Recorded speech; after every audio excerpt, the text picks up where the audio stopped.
ака илтимос фақат барои духтари тикток гап занен. Илтимос аз ман хоҳиш. барои духтарои тикток чӣ бигим? ҳамун духтарҳое ки дар публика мебуранд, фарқ надора худ дар тикток, худ дар инстаграм ё дар ютуб фарқи надора.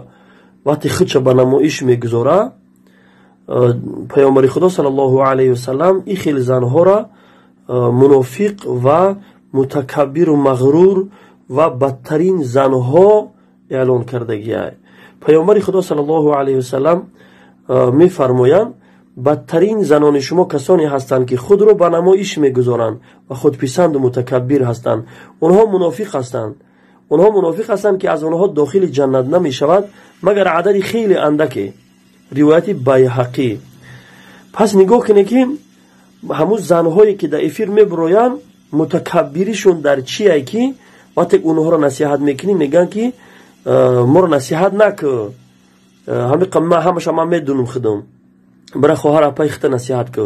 яъне аз ҷиҳати кибр ин гапҳоро гап мезананд. инҳо мутакаббир ҳастанд ки сифати хеле зишти ҳастанд. мутакаббирӣ мунофиқ ҳастанд. инҳо дуруя ҳастанд.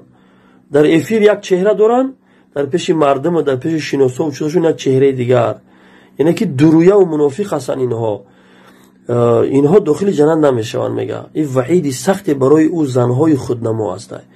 занҳое ки дар тикток худотона намоиш метие беҳиҷоб, қатъи мардҳо суҳбат карда мешине, эфирода мебурое, дар болои пастелтон дроз кашидагӣ чақчақ мекуне мешине.